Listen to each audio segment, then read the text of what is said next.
Hello everyone, Ro here. Welcome. I'm going to start by stating the obvious first. This video is not a new story. One of those will be along shortly, but this video is going to be a recap of Season 2 of the Misfits series, Foundations.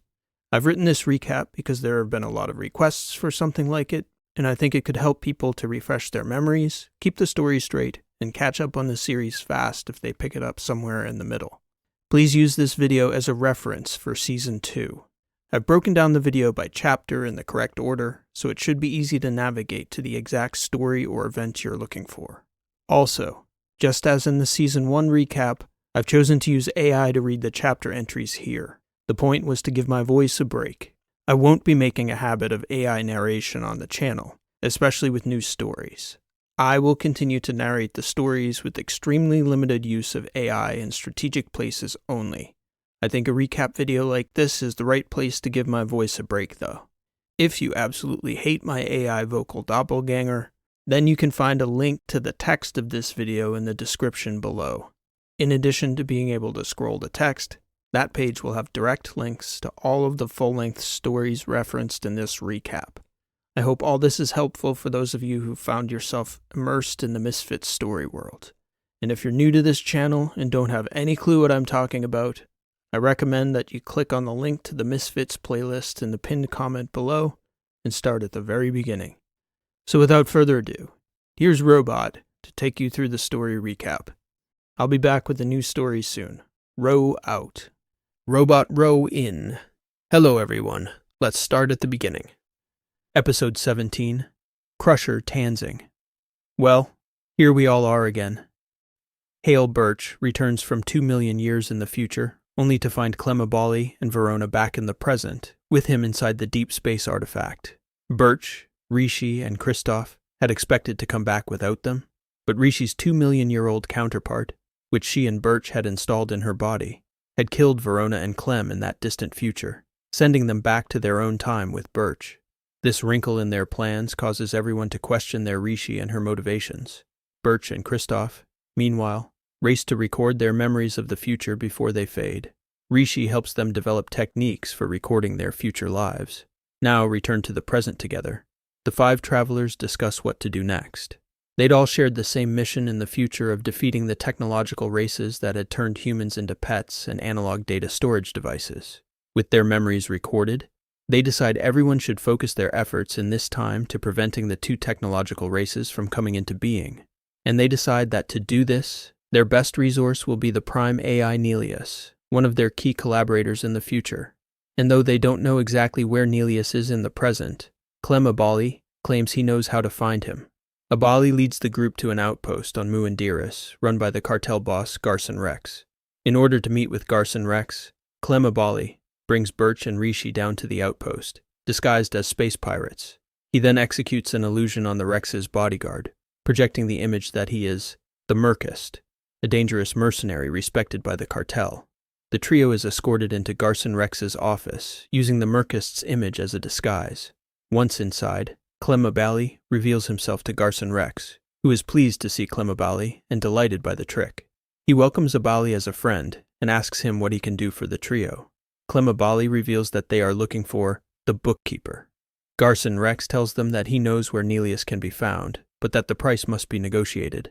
Garson Rex recognizes that Birch is a cyborg and decides that the price will be Birch's participation in a mech-fighting cage match, potentially to the death, and the petitioning trio all quickly realize that the proposition isn't a request. Unsurprisingly, Birch is wary of the prospect of fighting a professional mech fighter for his life. Abali, however, insists that Birch has forgotten how deadly he can be because he'd lived through the end of his future life as a fading old man. Back in his own time, Birch is a young man with the experience and wisdom of an old one. He and Rishi begin to train him for the fight, and she insists that she would never allow any harm to come to Birch. As they train him for the fight, Birch realized Abali was right. He was a fighter once before, and he suddenly feels deadly again. Birch enters the cage feeling somewhat confident until his opponent, Crusher Tanzing, steps inside the ring with him.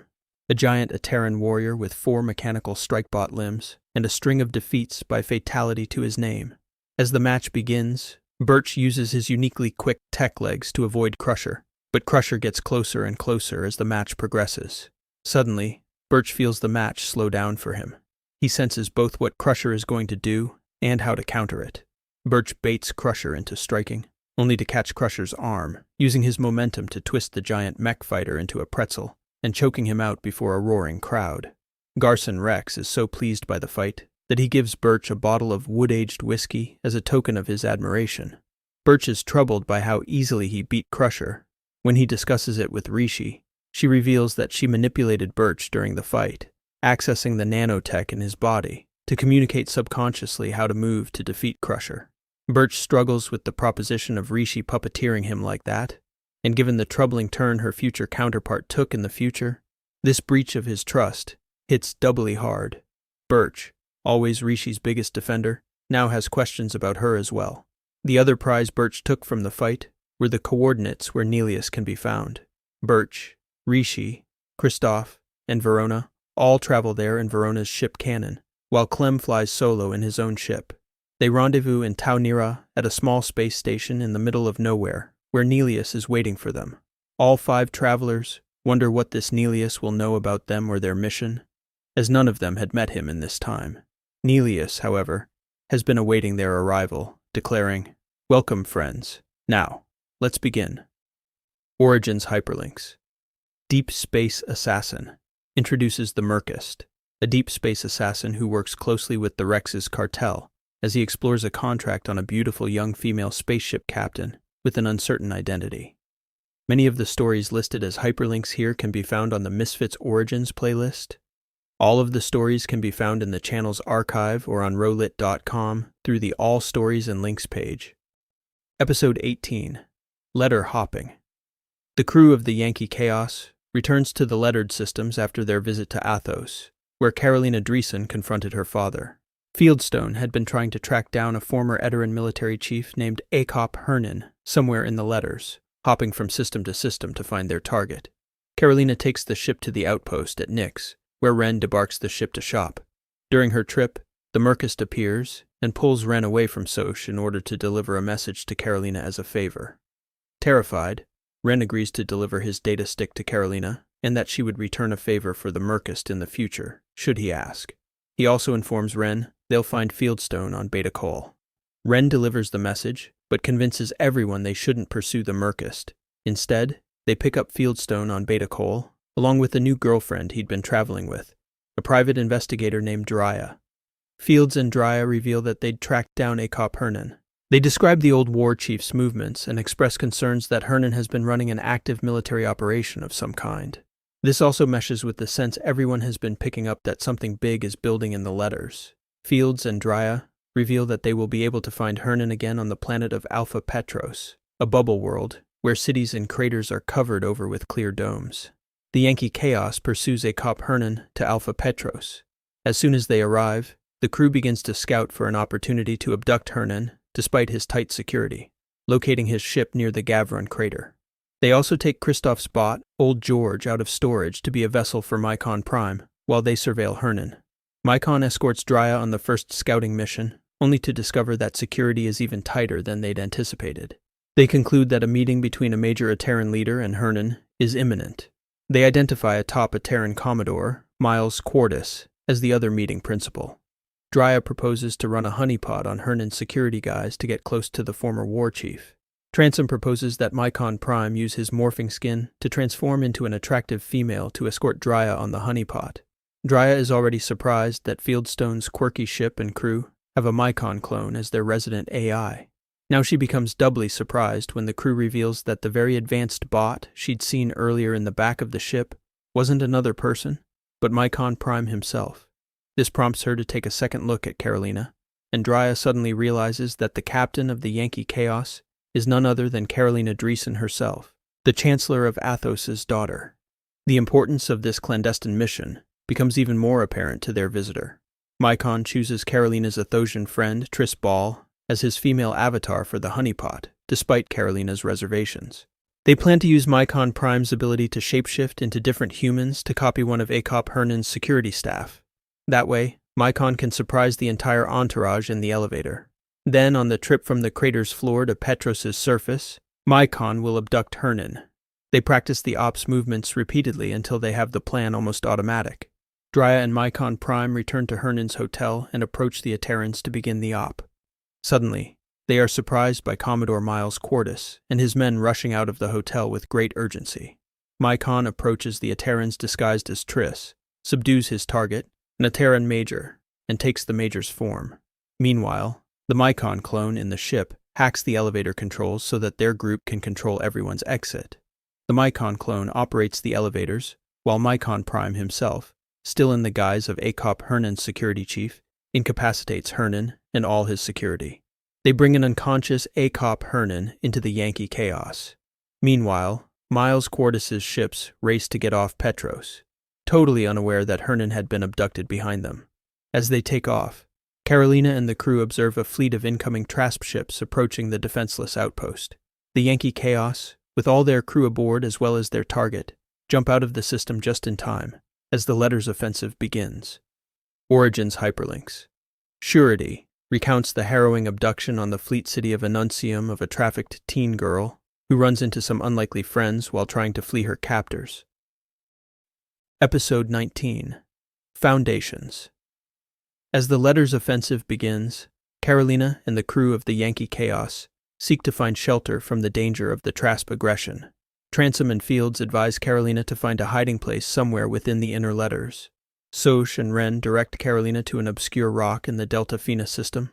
As they land and conceal the ship in the rocks, the crew debates how they should approach interrogating Acop Hernan, from a friendlier approach to the most extreme, Transom removing his head so they can pull his memories like data.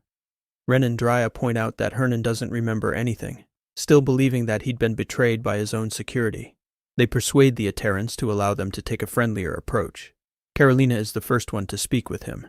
He strikes her as a grandfatherly figure, and is both cunning and surprisingly charismatic and friendly.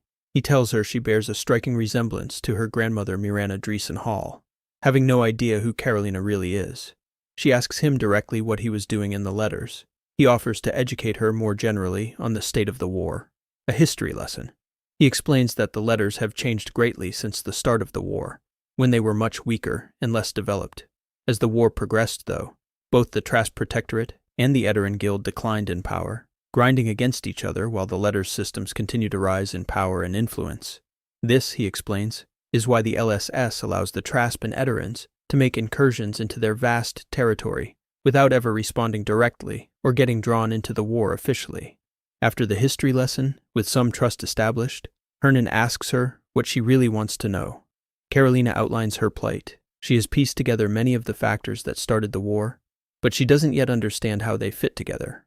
One of them is the system of banking records she and Mycon Prime stole from Lime Harbor, as well as the Ateran archive they'd taken from the Ateran Military Academy on Celia Akung. These inside sources offered extremely precise predictive power over the course of the war.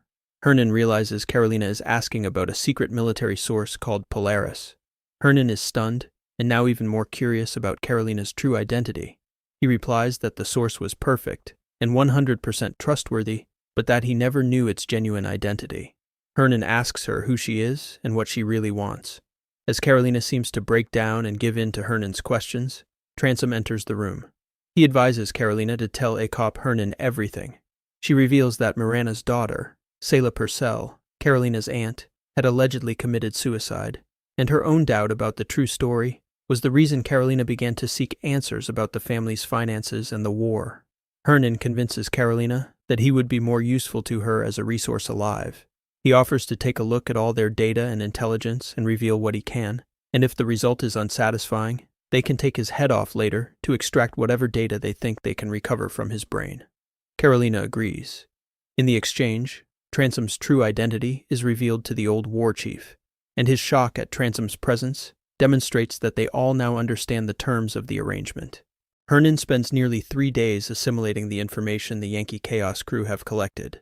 Transom and Carolina, during this time, come to blows when he jokes about Barnard Dreesen's paternity, raising with Mycon Prime the possibility that Acop Hernan, who admired Carolina's grandmother Mirana, might have been Carolina's actual grandfather.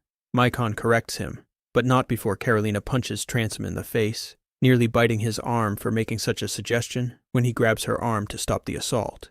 Hernan declares that he cannot solve their problem, He states that they are either missing a key piece, or their suppositions about the pieces they do have are incorrect. He advises Carolina to re-examine the key suppositions they have about their information. He tells her to think about the things she most believes to be true, and then presume the opposite. Then see how the information fits. As he is explaining this, Hernan can see from Carolina's face that she's figured out something critical. They release Hernan from the medical bay, and Carolina invites him to the flight deck, offering to take him home. Hernan directs her to his family's secret homestead on Theta Nicorla. He also reveals to Tanzing that he was officially deemed killed in action during the Clemabali incident, and Hernan accounts him lucky, with the best possible outcome, to be thought dead without being dead, free to choose the life he wants to live. Tanzing and Carolina reconcile as they approach Theta Nicorla, while Hernan enjoys the company of the crew. Hernan invites the crew to dinner at his family's home. Then Carolina drops him at his house, parking the ship out in the flats outside the settlement. Carolina gathers everyone in the ship's atrium to explain what had set her off, the new realization about the information they'd accrued. She tells them that the Merkist had revealed that the Iophos had hired him to kill Carolina. That piece of information didn't make sense until she considered it from a perspective she'd never considered before. That her father, the most powerful man in the galaxy, wasn't actually very powerful at all. In fact, he was extremely limited by the constraints of his office, and the Iophos were trying to spur the entry of Dreesen's system into the war, forcing Barnard's hand by making it appear the Aterans had murdered his beloved daughter. The Merkist's data stick message, which he'd passed to Dr. Wren, had revealed that he'd been a witness to the shootout on Ashvadal when Carolina had been shot, and he'd traced the plot to Iophon intelligence, supposedly Athos's closest ally. Carolina implores the crew that this news cannot leave the group, as the two great sister rings in her home system, Athos and Iophos, can never be allowed to fight in open warfare, as their proximity and vulnerability would mean certain destruction for both major civilizations, a result that would set humanity back for 1,000 years. Episode 20. The Beginning. Birch and his group find Nelius waiting for them at the center of the mysterious space station at Tau Nira. He is floating in a central room, tethered to a web of wires connected to the station's walls. He greets them by name, seeming to know them, and reveals that he was anticipating their arrival so that their work could begin. Nelius's explanation doesn't make sense to the visitors, and when he asks for Rishi's help unhooking from his setup, her body is shocked, rendering Rishi unresponsive. Birch is furious, but Nelius explains that she is unharmed, that only her body has been affected, and that they will need help to bring it back online. Verona determines that Nelius's move to render Rishi inert was a trick to make it necessary for them to visit Edis Ali's vault, and though he doesn't deny the motivation, Nelius insists that it is both necessary for their efforts, but also for Rishi herself, that she's having an important experience, though he won't specify what that experience might be. As the group prepares to depart for the vault in Nelius's ship, he explains that the wires in the station were connected to large circular panels on the station's exterior. He calls these panels nodes. Each of the nodes connects Nelius to one of the artifacts. Nelius had spent many decades learning to listen to the communications between the deep space artifacts. He attempts to explain their nature to Birch and the others. Though they struggle some with the concept, the group comes to understand that the artifacts are probability engines that generate possible futures based on the recorded past. Nelius tells them that he must visit the vault, because there is technology there that can make the nodes small enough to be portable. That way, Nelius won't need to remain tethered within the station in Tau Nira to listen to the messages his future counterparts send back through the artifacts. He and Clemabali load one of the nodes onto Nelius's ship to take with them to the vault, along with Rishi's inert body, and the group heads for the vault together aboard Nelius's ship. Along the way, the group discusses Rishi's troubling behavior in the future. With her body offline, Abali, Verona, and Christoph all try to impress upon Birch the risks that a bipal mind poses to the future of humanity. Birch is wary of speaking of Rishi in those terms, and the conversation ends in a stalemate, with Birch still firmly supporting the Rishi he knows and trusts and the others remaining skeptical of her true motives. When they arrive at the vault, Edis Ali and the acolytes are incensed that Verona would dare to bring Clemabali with her. For her part, Verona is decidedly resentful of Edis Ali, because she believes her experience in the future proves the futility of the sect she'd dedicated centuries of her life to serving. Meanwhile, As Nelius and Edis Ali and the technologists in the vault begin working to miniaturize Nelius's communications node, Birch keeps watch over Rishi, whose body is cleared by Edis Ali's acolytes, none of whom can explain her unconscious state. Verona and Clem Abali, meanwhile, work with her former acolyte colleagues, warning them of the distant future they experienced and the coming rise of the technological races. Birch meets with Verona and Clem at the pool in the heart of the vault, where Clem explains how over centuries he'd come to master the anger that had once consumed him. Birch and Verona are convinced enough of his transformation that Birch finally confesses that it was Birch's crew, along with Tanzing, that had attempted to track down and kill Abali during the infamous Athosian terror scare. Clem declares that all those events are so far behind him that he even finds their reluctance to tell him amusing. Birch jokingly begins to call him Zen Abali. Finally, as Birch is trying to fall asleep beside Rishi's body, she suddenly comes to, shocked, scared, and struggling to gasp for air that her body doesn't need. In an attempt to calm her, Birch uses the words he knew Mycon had used the first time he woke her up after her transformation. "You are waking up. Go easy." Upon realizing where she'd arrived, back in her technological body, Birch is shocked by the words she says back. "I'm dead again." When Rishi calms down slightly, she tells Birch that not only was she not unconscious, but she'd experienced another journey similar to their artifact travel, and this time she'd been sent back to Earth. With Rishi's help, Edis Ali and Nelius managed to miniaturize the artifact communication nodes, which Nelius embeds in his skin, and as soon as he offers to do the same with a few on Rishi's dermis as well, she has a terrible premonition. She tells Birch that Carolina and the crew of the Yankee Chaos are in grave danger and will certainly perish if they don't leave the vault immediately to intervene. Origins, Hyperlinks, Human But Not Human, is a novella set on Earth told from the perspective of a young tech entrepreneur of the late 20th century, whose entire life course is altered by the arrival of a mysterious visitor who seems to replace the consciousness of a girl he'd known his entire life growing up. Episode 21. Metal. The crew of the Yankee Chaos accept Bulldog Hernan's invitation to Saturday dinner with his family on Theta Nicorla.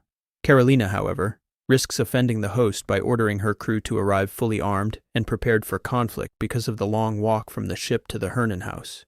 Bulldog is understanding of Carolina's caution, given the war footing every system in the letters is currently on. Inside the house, Carolina and her crew greet Iophos Hernan's large family, 2 daughters, plus his daughter-in-law, along with their many children. The family and crew gather at the table, and the girls thank Carolina for bringing Bulldog home. They are busy discussing the nuances of the various Ateran homeworlds when Carolina is interrupted by Mycon Prime with news. His clone, operating the Yankee Chaos, has detected possible signs of atmospheric disturbance. Mycon Prime departs with Tanzing and Carolina to investigate. Tanzing quickly determines that they're about to be attacked by the Trasp, but cautions Carolina not to lose her cool, as he suspects Bulldog Hernan has contingencies in place. As they return to the dinner table, Tanzing's faith in Hernan's preparedness proves correct. The entire family quickly snaps to in an orderly progression, gathering gear and provisions, and filing down into a tunnel beneath the house that leads into a network of lava tubes. Iophos Hernan invites Carolina and the crew to join the family in retreat. They gather their gear and head down into the tunnel with the Hernans. Bulldog Hernan descends last, wearing a sleek exoskeleton and revealing that he'd sealed the tunnel entrance with a rock-hard polymer the Trasp won't be able to penetrate. He prepares the group for a long, difficult trek through the lava tubes, where a ship is hidden 40 clicks away at the tunnel's exit. Carolina and her crew are stunned at the focus and organization of the entire family, especially the young children. Tanzing and Fieldstone attempt to explain that it is a product of cultural necessity. War makes a people tough. At first, as they walk, Mycon Prime presents periodic updates on the Trasp invasion, filtered through his Mycon clone operating the Yankee Chaos. The Trasp seem persistent and determined to search the outpost until Iophos Hernan is found. Then, after several days walking, the Mycon clone stops reporting to Mycon Prime, leading the crew to wonder whether he may have been captured, destroyed, or may just be in hiding somehow. During the walk, Hosman, one of Hernan's grandchildren, falls into a hole, hitting his head and breaking his arm. Ren is called upon to perform an unexpected surgery in the dark tunnel to save the boy's life, during which time, Tanzing keeps the family calm by relaying the story of how Ren had saved his life, When they finally reach the other side of the lava tube, they find that not only are the Trasps still on the planet, they're closing in on the position of their exit ship. While the group deliberates on what to do next, scheming ways to help the family to escape the Trasp, Mycon suddenly informs everyone that somehow the Yankee Chaos is flying toward the entrance to the lava tube. Mycon can't tell them who's flying the ship, except that it isn't his clone. Everyone suspects it's a Trasp trick, and that somehow they've discovered their location. The group prepares for a final battle as the Yankee Chaos touches down outside the tunnel. Then, they are surprised by a voice they recognize, as Birch loudly scolds Carolina for abandoning a perfectly good spaceship out on the flats. Everyone is thrilled to see Birch, who reveals that he and Rishi had come as soon as they learned the crew was in danger. He reveals that he has a plan to get everybody out, but it will require the trust of everyone in the party. As the crew board the Yankee Chaos with Birch and are reunited with Rishi as their pilot, Birch surprises them further by striking up a friendly conversation with the Trasp captain commanding the raid on Theta Nicorla. The Trasp captain agrees to come aboard and help him fix the mechanical problem Rishi's flying was mimicking. Birch then reveals that the Trasp captain is none other than Omar Jamai, Lita's younger brother. When he boards, Omar is equally shocked, realizing that Birch has lulled him into a trap where he is confronted by his target, Bulldog Hernan himself, as well as two Ateran majors, including the deadly Ateran Reaper, Tanzing. Birch proposes to Omar that he let the Hernan family go in exchange for Acop Hernan himself. The only catch is that Omar has to agree to remain on the Yankee Chaos, while Rishi turns in Bulldog. Omar asks how Rishi could get away with that, and to answer, Rishi shapeshifts, taking Omar's own form. He's mesmerized, but further, he's familiar enough with the crew from Lita's stories that he agrees to the gambit. He calls in the capture of Acop Hernan and allows Rishi to leave with Bulldog on his ship. Birch takes the Yankee Chaos up, and as they go, Bulldog Hernan's family escapes with the blessing of the Trasp force on Theta Nicorla at Omar's direction. The crew sit with Omar in the atrium, anxious for news about how Lita is doing in her new life inside the Trasp Protectorate. Omar informs them that his sister never really came home, but Lita, their friend, had become a part of their family. He also surprises everyone by thanking Tanzing personally for saving Lita's life on Minstick, and thanking the entire crew for helping Lita to recover following her traumatic injury on Kendry. Omar asks Tanzing if he might shake his hand as a gesture of gratitude. Tanzing, in turn, agrees to shake hands as soon as Omar removes his Trasp uniform. Origins, hyperlinks. Cracks in the unflinching hatred between the Trasp and Aterans occasionally appear. Heavy catalogues the final days of an Ateran special operator as he pursues his final Trasp target. Episode 22. That Human Flame. Birch arrives at Nelius's space station in Taunira with the Yankee Chaos crew. He and Rishi are wary of tensions potentially boiling over, as their strange coalition will now consist of Trasp and Aterans, one of Edis Ali's wizards, multiple prime AIs, and the infamous Clem Abali. Mostly, they are concerned about the personal history between Tanzing and Abali, but when Birch consults Carolina about managing Tanzing, she assures Birch she will take care of it. When they enter the station, Nelius begins the meeting immediately, informing everyone that their collaboration will be a major pivot point in history. He and Rishi ask Birch, the most trusted among all those gathered, to explain the artifacts and their travels to the future. Carolina is doubly angry, both because Birch and his crew had prevented her from pursuing the artifacts originally, and because he's now allied with Nelius, whom she believes to be an architect of the war's financing. Birch, Rishi, Abali, and Nelius try to impress upon the others that they all must now engage in a campaign to protect humanity from the technological races they met in the future.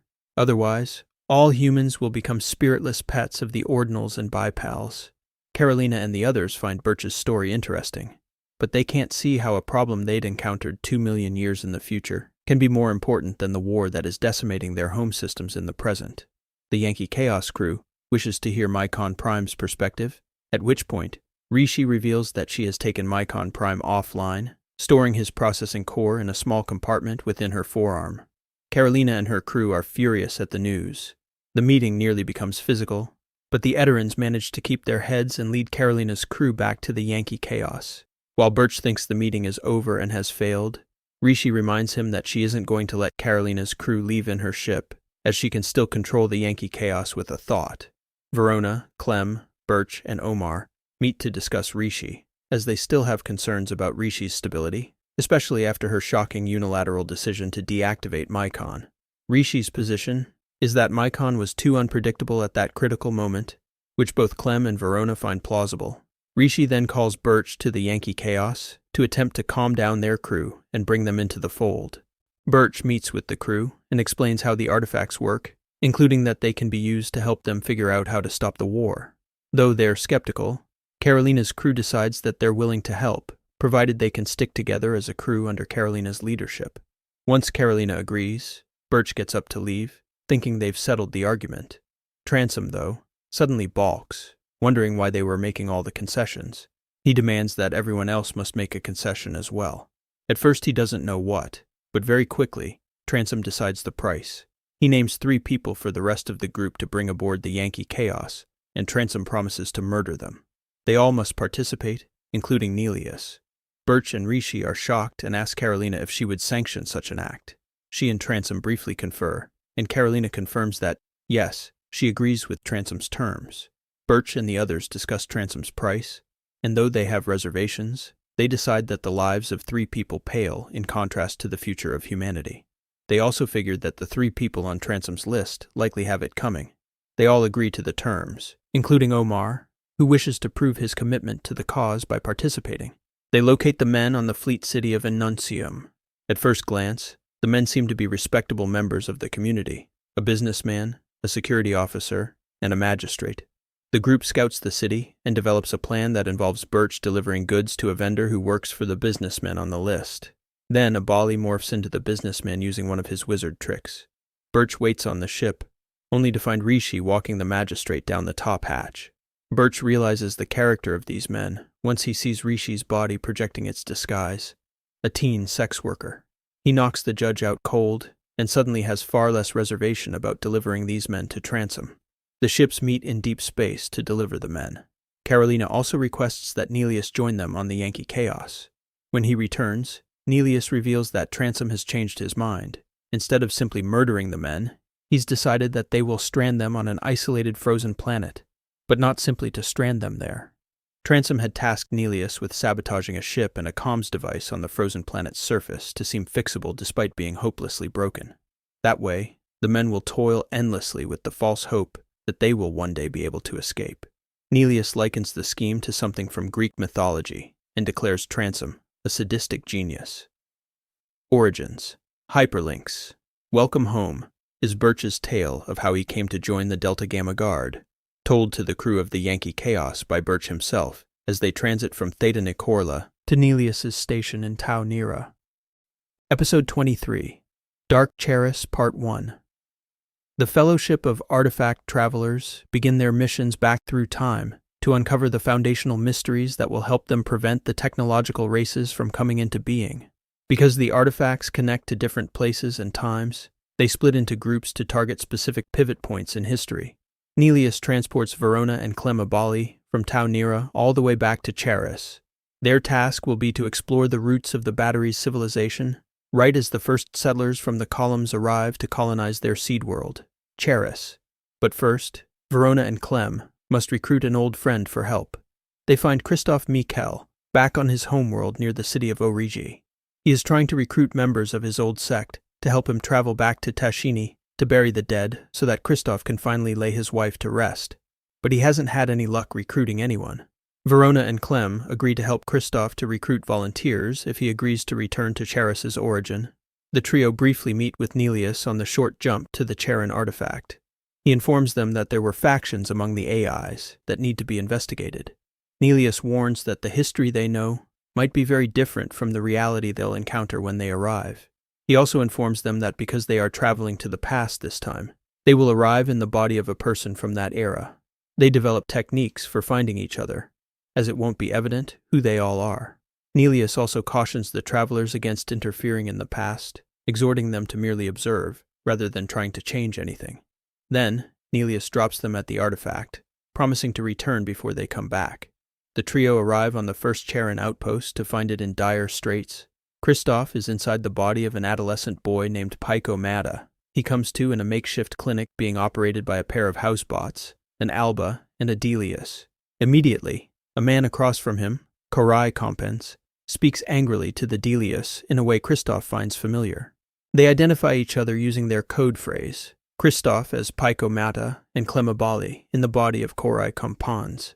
As they are identifying themselves, a woman in the hospital stretcher nearby identifies herself as Verona, who is in the body of a woman named Trier Alago. Clem and Verona are particularly affected by this trip. In addition to the rough trip back into this artifact, they experience the shock of returning to an ordinary human body, with emotions that aren't blunted by their wizard constitutions. Additionally, their bodies are starving, as the outpost has been hit by a famine due to an unknown microbial outbreak that has infested the outpost's food supply. The sudden shock of inhabiting an ordinary human body again reveals to Verona the extreme emotions Rishi must have experienced when Nelius transported her consciousness back to Earth. She understands now why Rishi wasn't upset with Nelius, and why they are now working so closely together. Kristoff, seeing that Verona and Clem are struggling to even walk, decides to explore the outpost on his own and seek out some food. By chance, Kristoff bumps into a friendly girl about his age named Olivia Varnett, who in their history was the first leader of the Charin civilization. Here, though, she's a member of an underground club of kids who hang out in the uninhabited parts of the pop-up habitats. She explains to Kristoff that the colony had been doing well until a microbe began to attack their food supply. One of the leaders from the columns was the current COC in charge of the colony. The expedition had been split into the faction quarantined on the planet versus their leadership, who are isolated in orbit aboard the colony ship, the Stellar Song. The only clean food supply is up on the ship, and those supplies are dwindling. Thousands of people on the ship are in stasis and will need a clean food supply in order to be revived. Olivia reveals that Rodel Dosset, the current COC, is considering abandoning the outpost on Charris in search of a new start before their supplies are exhausted. None of this history is familiar to the visitors. Kristoff, Verona, and Clem get together and develop a plan for studying the AIs, targeting Mycon, Edis Ali, and Nelius himself. Verona pairs with Edis Ali, attempting to solve the riddle of this unknown microbe, reasoning that if their original colony outpost dies, they won't have anything to observe in this past because it won't exist anymore. She becomes the leading expert on the microbe, as Verona possesses knowledge of many techs from her training inside the vault. The AIs find the sudden abilities and knowledge of the visitors strange, as Pyko Mata is a boy. Trier Alago should know nothing about biotech, and Korai Compans is neither a leader nor a strategist like Clemabali immediately proves himself to be. Clemabali plots to be moved from the surface to the colony ship, breaking quarantine, in order to change the faltering leadership structure of the expedition. He approaches Mycon for help in getting aboard the Stellar Song, and surprises the mercurial AI with a proposition: get him aboard the ship, and Korai Compans will solve the leadership problem.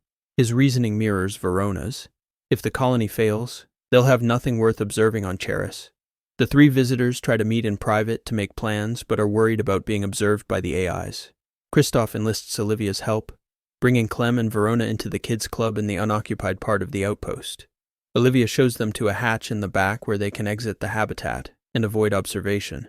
As soon as they step into the dark little pit under the hatch, they notice the same smell they'd observed in the clinic, realizing that the microbe had come into the outpost when the kids had left the habitat through the hatch, spreading the microbe throughout the city. Having discovered the source of the toxin, Verona and Abali devise a ruse in which Korai Compans would test their theory. He would eat a hearty portion of the contaminated spaghetti, be placed in isolation, and then be transported to the ship to be studied by the doctors aboard Stellar Song. Once aboard, Abali takes control of one of the newer model androids aboard the ship, a Herald. It leaves the medical bay unobserved and sabotages the life support on the ship, forcing the crew of the ship to join their fellow travelers on the surface. Clemabali addresses the crew, declaring that the failing Rodel Dosset was no longer recognized as COC. He orders everyone to pack a bag and join the colonists on the surface. Origins, Hyperlinks. Telescope follows the life of a Charin convict as he reintegrates into society following his incarceration, against all odds, petitioning the planet-wide government for a unique charter to build the most far-reaching cosmic instrument ever devised. Episode 24. Some Other Place. Carolina's group begins their operations with a mission targeting Edoras in the lead-up to the war. They select Fieldstone, Drya, and Dr. Wren to return back and infiltrate the Ateran Defense Chief's office in the lead-up to the war. When Ren awakens following their traverse into the artifact, she's shocked to find herself in a totally foreign place. Instead of a developed planet like Edoras, she wakes up in the body of a teen girl in a filthy warehouse-like room, filled with dirty little ragamuffins teasing her and calling her Yaya. She asks them where they are and if they are on Edoras, only to be mocked and ridiculed by the dirty children. Ren meets a young girl named Jendi, who claims to be Yaya's sister. Ren sees a shocking little tribe of dirty children drinking filthy water and living like animals. She looks out the window, confirming that this planet is definitely not Edoras. Her sister Jendi has no familiarity with Ren's civilization in the battery systems. The culture here has no family structure or schools. They live in clans, and Jendi reveals that children either go up or die in the fights. Ren begins to absorb memories from Yaya's mind of these fights, which seem a rite of passage for the children as they reach young adulthood. Their god is the director of the fights, and Ren observes the boys sparring each day to practice. Similarly, all their food comes from the god as well, keeping this bizarre society of children in squalor. As the boys spar one day, one of them dislocates his shoulder. The kids surround the boy, Nobu, preparing to gonk him and put him out of his misery. Ren steps in and reduces the shoulder, fixing his arm and saving Nobu's life. The children view it as a miracle, and word of the deed begins to spread. A little girl approaches that night as Ren is falling asleep. When Ren asks the girl what she's doing there, she shows Ren their hand signal, revealing that she's actually Drya. Ren is not alone anymore, but Drya is stuck inside the body of a very young child. Drya also has no idea where Fieldstone is. Drya is terrified. They settle into Ren's futon and fall asleep together. When they wake, they find it's time for the fights. Ren walks with her little sister Jendi and Drya to the fights, migrating through room after room of those clan warehouses. Finally, after a long walk, they arrive at an arena. When the fights begin, the director steps into the ring, and Ren can see that the god is actually just a simple multi-use bot, a common Andrew model. After a short ritual beginning to these blood matches, the god directs the boys to fight in direct combat. Ren watches on in horror as all the children cheer these brutal death matches. When their clan leader is chosen to fight, Jendi reveals that he'd been selected to fight Bo, a fierce leader of a neighboring clan. Bo spares little time in defeating Yaya's clan leader, and in his celebration, he gestures the traveler's hand signal to the crowd, indicating to Ren and Drya that Bo is Fieldstone. On the walk back, Ren and Drya approach Bo and attempt to reveal their true identities. When they catch his attention, Yaya's sister Jendi angrily runs away, furious that Bo had killed their clan leader. Fieldstone, though, is more troubled by Drya's situation, realizing that he cannot take her up with him, nor does he care to leave her alone in that bizarre and brutal society of savage children. Fieldstone brings Ren and Drya back to his clan for his last night before going up. Drya has fallen fast asleep. He and Ren don't know what to do about her. They discuss it and fall asleep. When they wake up, Ren finds Drya's little body lifeless, and Fieldstone tells her it is a mercy, assuring her that Drya didn't feel a thing.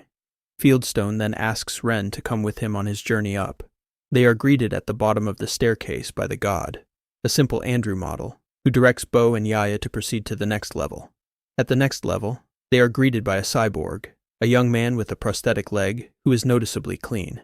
They are led to a shower room and directed to scrub themselves clean as well. When they emerge, the cyborg leads them to their first purification. Ren and Fieldstone are separated, and Ren quickly realizes what the ritual purification means: surgery.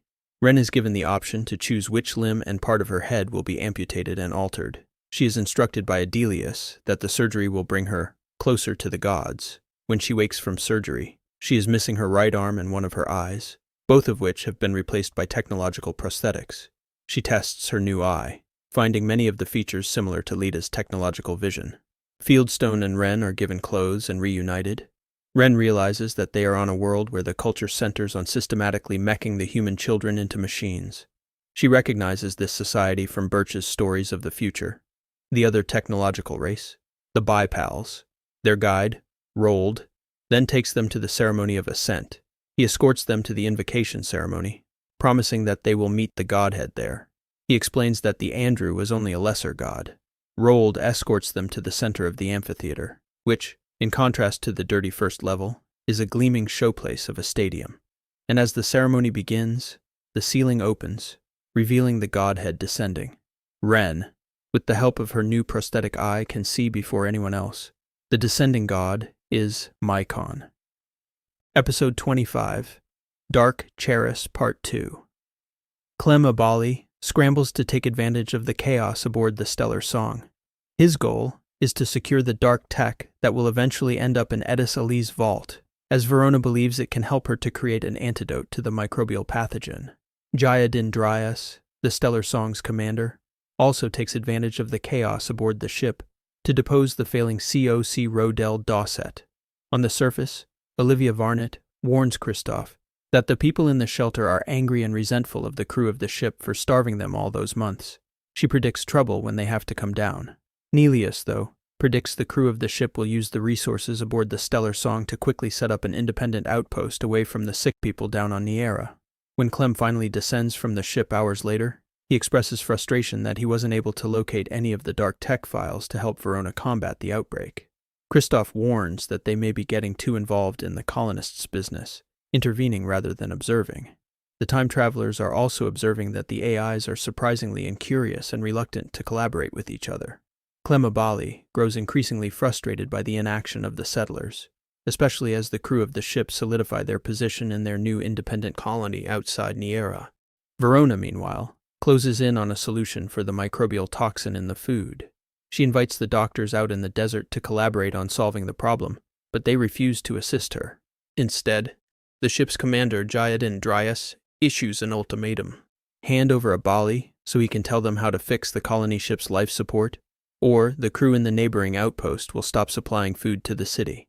Instead of allowing Dryas the upper hand, Abali promises the settlers to turn himself over to Dryas first.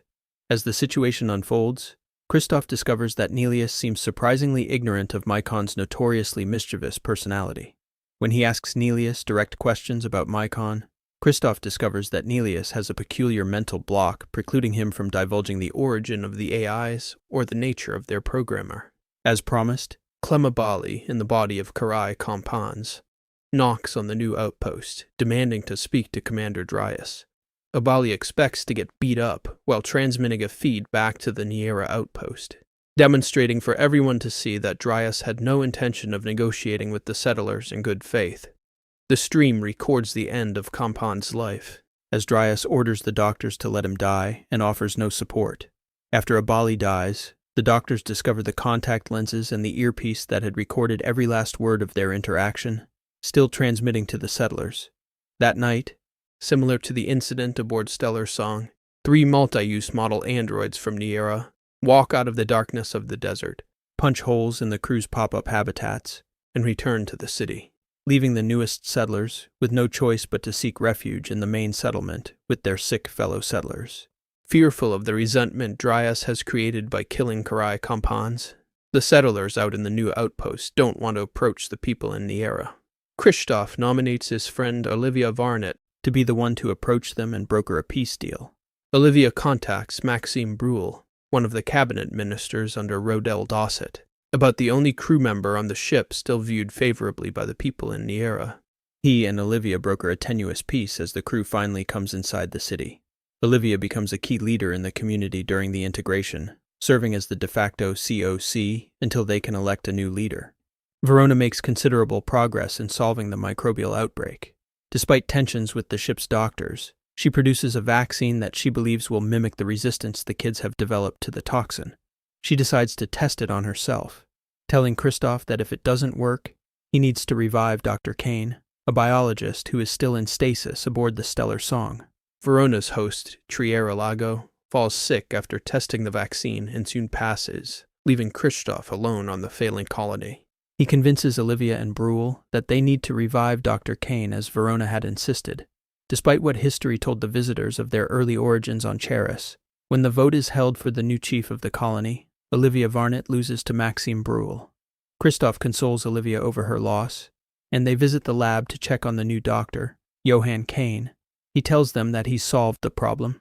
Instead of using technology, he resolves to use the cure the kids' bodies have already evolved. He devises a treatment based on ancient medicine, FMT, or, in Olivia's words, a colony-wide poop transplant, using the kids' gut bacteria to incubate the cure in the rest of the colonists. Kristoff returns from the artifact to find Verona, Clem, and Nelius waiting. Kristoff is saddened from his experience back on early Charris.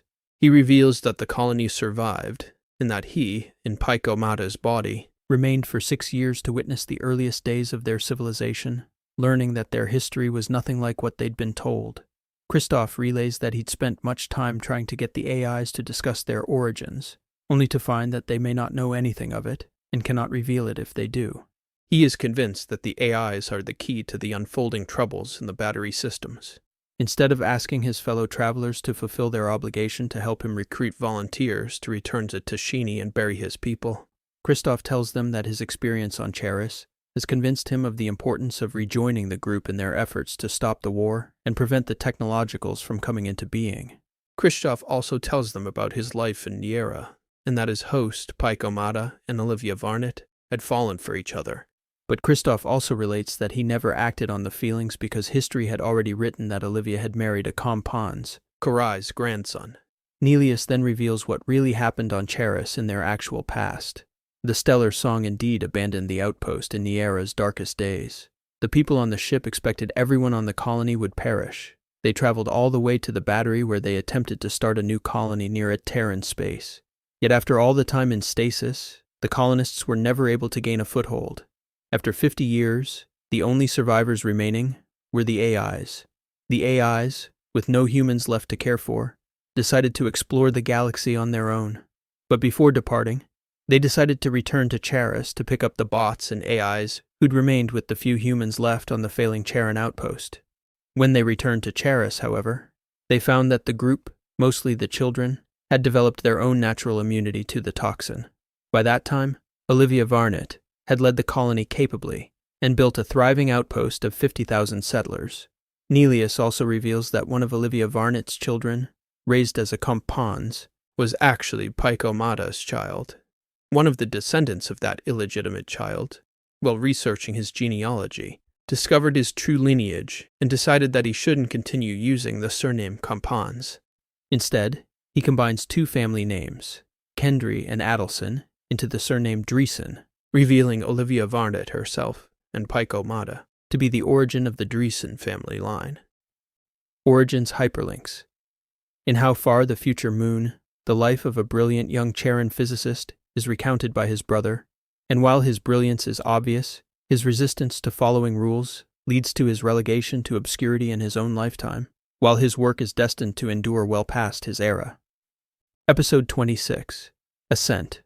Ren and Fieldstone acclimate to a strange and brutal culture on the Bipol planet.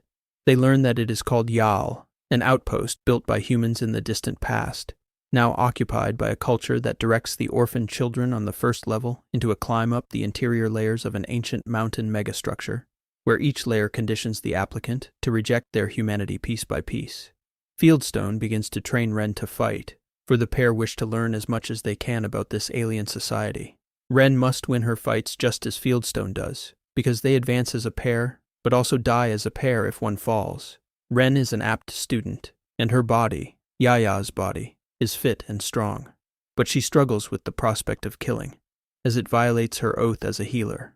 As they are training, Rold discovers that Bo and Yaya are fighters unlike any he has ever seen. He brings his partner Donta to spar with Yaya, and Donta is shocked when the smaller girl defeats her easily.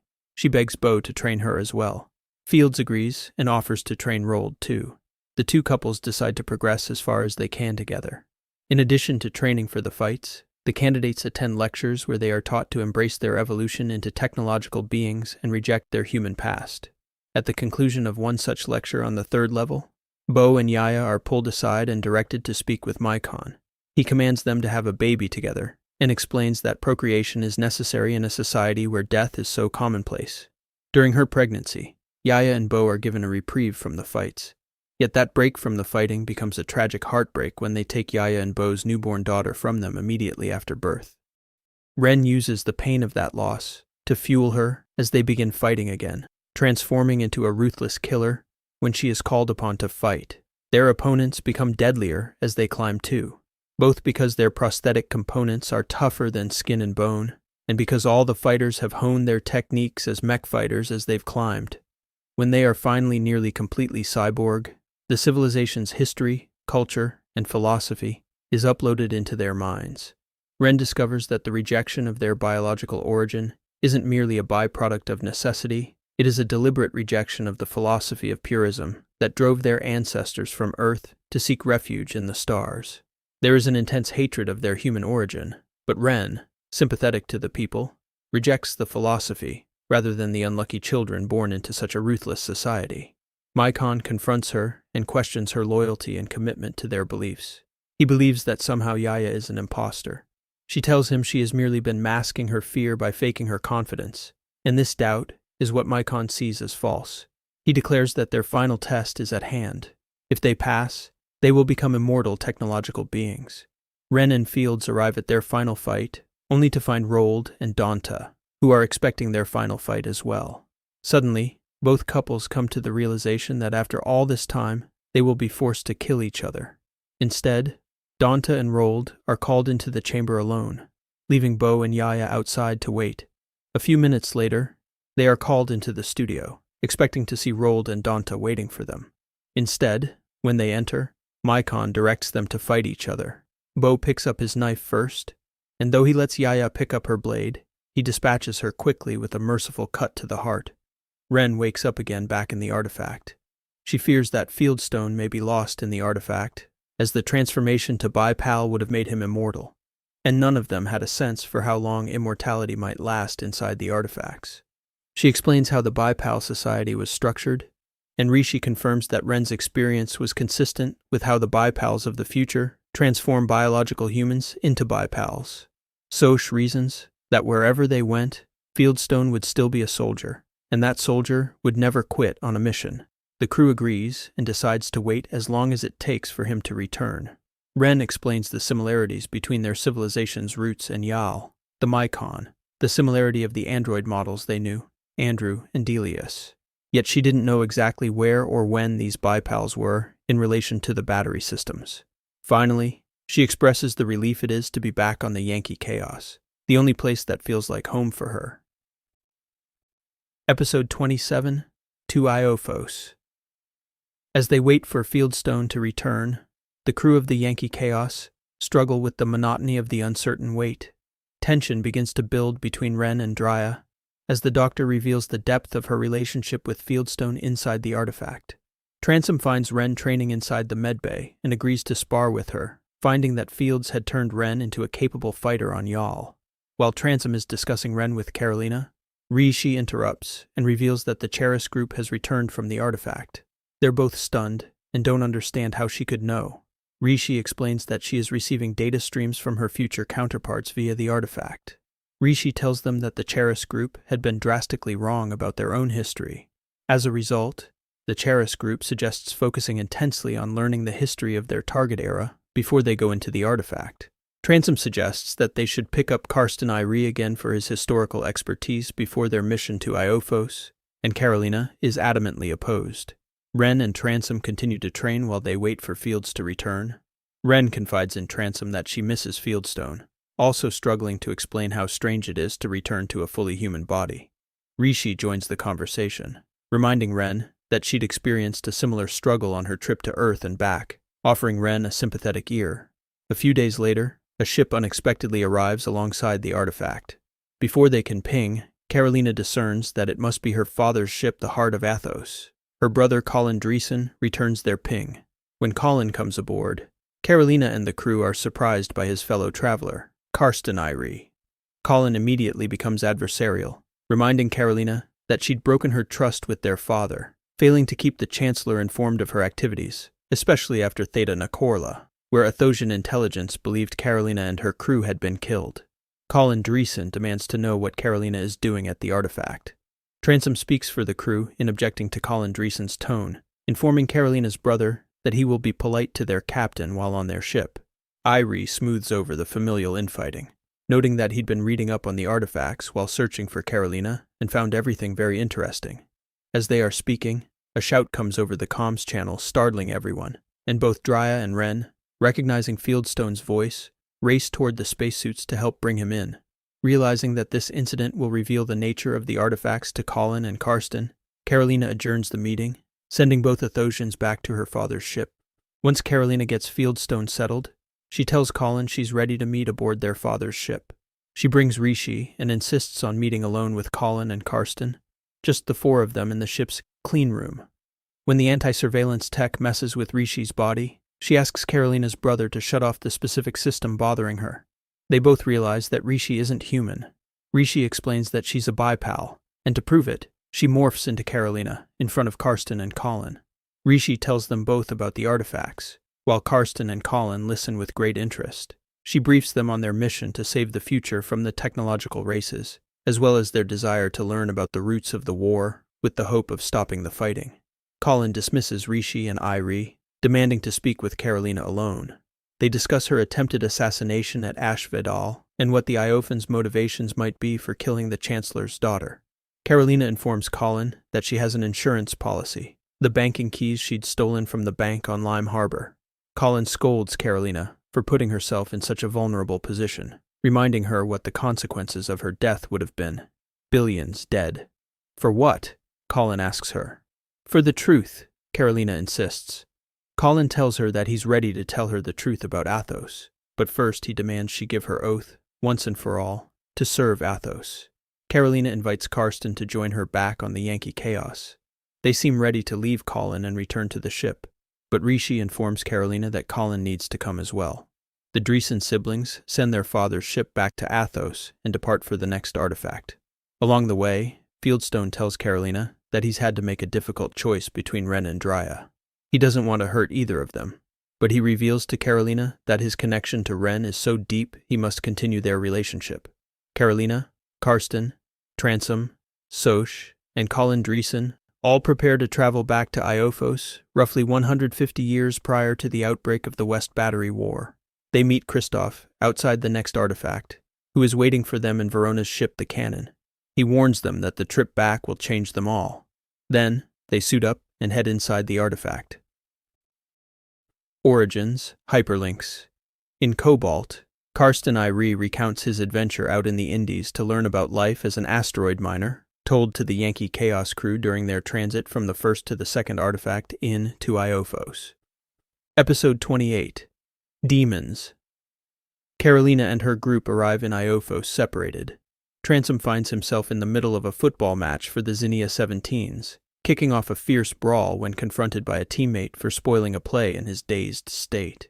He is subdued and taken for a psych eval because of his ferocity and the relative rarity of violent behavior in Iophan society.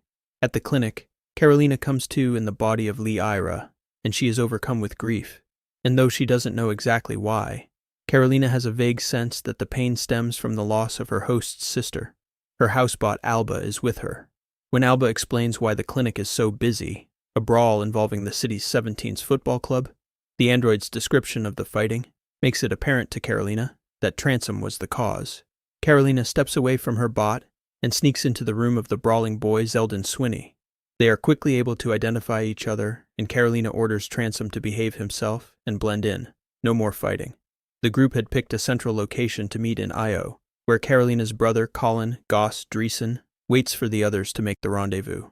Karsten Irie spots him, arriving to meet Colin Dreesen in the body of the tall goalkeeper from the 17s football team, a young man named Lorne Iosef. Colin Dreesen, fittingly, arrives in the body of a young government functionary named Colin Knoll. Karsten informs Colin that he knows where Tanzing is, but that he's locked up because of the fight. He tells Karsten to go back to Xenia and do his best to blend in. At the following rendezvous, Carolina appears and meets with her older brother. He finds her to be uncharacteristically sad and is troubled by how terrible her host's face looks. Goss shows his sister a deeply caring side she'd never seen before. He puts Carolina in touch with Karsten, as she, Karsten, and Tanzing had all arrived in the small city of Xenia. Soch is nowhere to be found yet.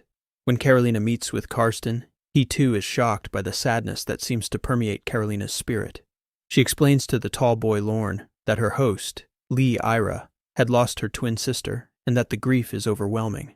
Karsten has memories from Lorne's mind of Marion's funeral, explaining that the entire city marked the occasion publicly. He is troubled by how deeply her host's life seems to be overwhelming Carolina's psyche. Tanzing, meanwhile, remains locked up under the care of the clinic's chief psychiatrist, Arno Koslov. He cannot explain the psychotic break Zeldin Swinney seemed to have during the football match, but he is very suspicious of Swinney, noting that the boy who seemed to be very much average before the incident is now highly intelligent, manipulative, and exhibiting psychopathic tendencies. He declines to release Swinney until he understands why he snapped during the match. Carolina continues to struggle with her grief and even begins to worsen. On a walk with her Alba, Lee Ira seems to break through Carolina's consciousness, asking the bot about Carolina by name. When Carolina returns, the bot asks her if she is okay and whether she knows anything about someone named Carolina. The Alba then insists on taking her charge to the psychiatrist treating Lee. When he meets with Lee, Dr. Koslov, who begins to suspect something is off with Lee Ira as well, asks very specific questions about prior sessions he'd had with Lee.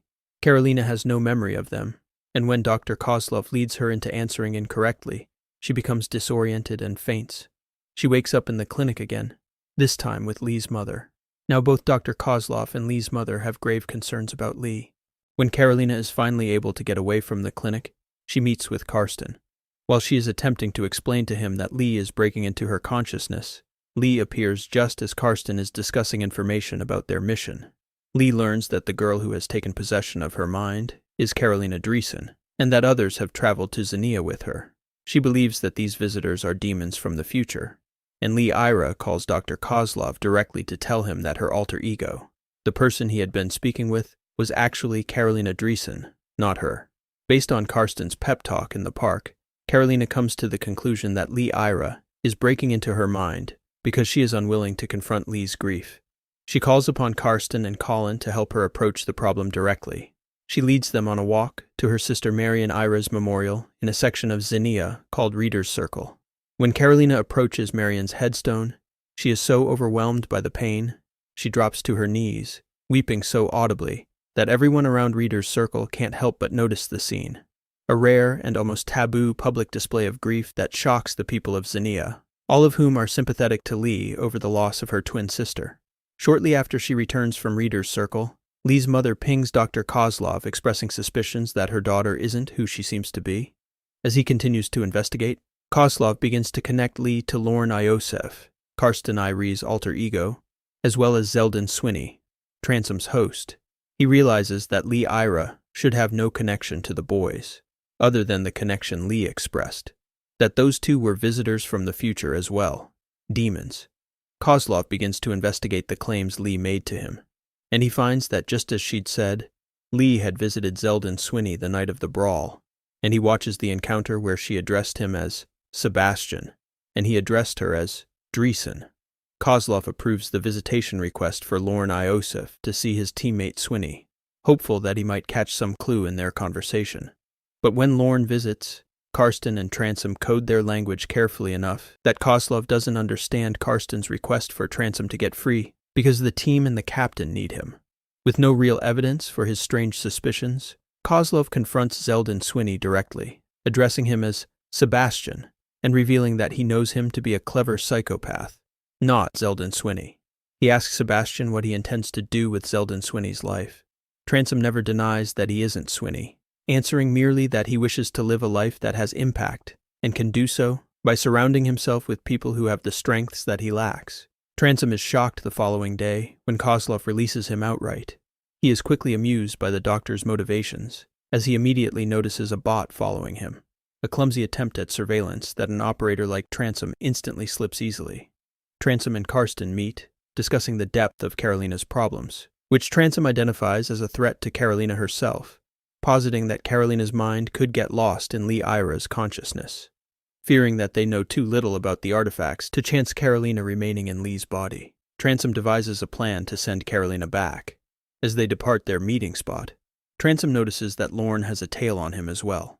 As they walk, Transom directs Karsten in his first lessons in counter-espionage, the pair teaming up to steal a shock box from a community watch officer, before Transom identifies Karsten's tail as one of Edis Ali's tech wizards, a familiar face he remembers from the drop mine on Pax Heavy, a wizard named Elosh. Transom asks for Colin Dreesen to come along later that evening when he and Karsten meet with Lee Ira. Karsten's role is to deliver Carolina to Tanzing in an isolated area so they can meet in secret. He isn't sure what Tanzing's plan is, but as they get closer to the meeting spot, Karsten gets so uneasy that Carolina begins to pick up on his bad energy. Tanzing deploys the shock box on Ira's android Alba. Seeing this, Lee takes control of her body to confront Tanzing, who threatens to kill her if she causes a scene. He demands to speak to Carolina, but Lee is reluctant to turn her body back over to Carolina, refusing to relinquish any of her memories to the unwelcome visitor. Just as Tanzing is about to kill Lee, Karsten convinces her to allow Carolina to come back and talk to them. As soon as she does, Tanzing begins to choke Carolina to death under a tree in a dark corner of the park. They struggle to keep the scene quiet as pedestrians pass. All the while, Tanzing is strangling Ira. Then, when he is certain the girl is dead, Tanzing revives Ira's body using chest compressions and the shock box. When she finally comes back, she's now Ira, and Carolina has gone. Tanzing tells Lee that they will leave her alone and let her have her life back, provided she never tells anyone what has happened to her, especially Dr. Kozlov.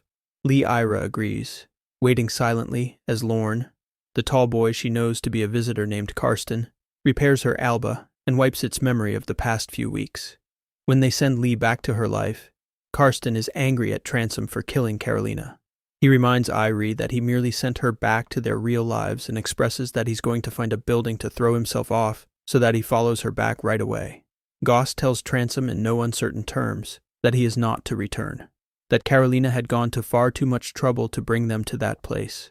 And as Karsten is making the argument that there's no reason for them to remain, Tanzing remembers that they're not the only people who don't belong in that place. Iophos, the wizard from Etta Sally's sect, is in Xenia as well. Colin Dreesen orders Tanzing and Karsten to remain and investigate, and reluctantly, both Tanzing and Karsten agree. He also reminds them that they should still try to locate Soch, who hasn't yet appeared in Io. Dr. Kozlov is stunned by Ira's sudden personality shift. She's suddenly herself again, and refuses to talk about the incidents of the previous weeks. Similarly, he begins to doubt himself as Zeldin Swinney plays the role so well that everyone accepts the formerly violent boy back into polite society. Kozlov can't forget the experience, though, and he begins to wonder about the identity of Ira's demon, Carolina Dreesen. With all the wonders of technology, could it be possible that remote possession of another's consciousness might be just another technology that once seemed impossible? And he asks who might have that technology, if anybody, reasoning that it would be someone rich and powerful, like the Dreesens. And, if those visiting demons were really infiltrating personas, any number of them could be anywhere on Iophos, and no one would ever know. Meanwhile, a young man named Jong is enjoying his honeymoon, floating the waterlands with his new bride Grace. They drift and enjoy the water, watching a young family on a pontoon boat, enjoying the day with their children. Jong tells Grace that they're the luckiest people on Iophos. Grace agrees, but isn't quite ready to start that phase of her life just yet, telling Jong that she's going for a drink and asking him what he wants. He asks her to bring him a vodka berry. Origins hyperlinks. The Ira twins tells the story of Ira's quest to find her missing sister, who vanished on a trip into the letters, a family drama that evolves into a foundational story of modern Iophan culture. Episode 29. Many Chambers. Birch and Omar Jamai attempt to return to Trasp territory to recruit his big sister Lida to their cause.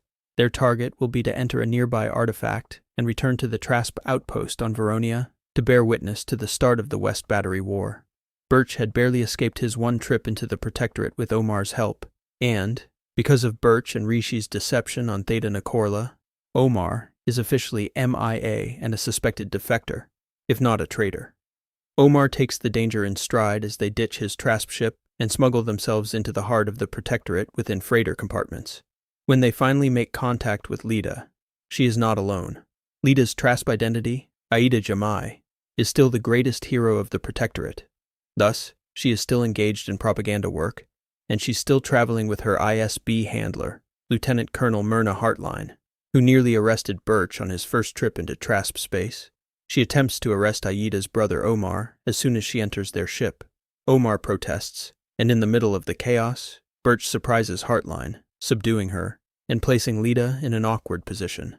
Birch and Omar attempt to explain their goal to Lida to go back through time inside the artifact. Unlike Omar or Heartline, Lita had experience with the artifacts on Carolina's first trip aboard the Yankee Chaos.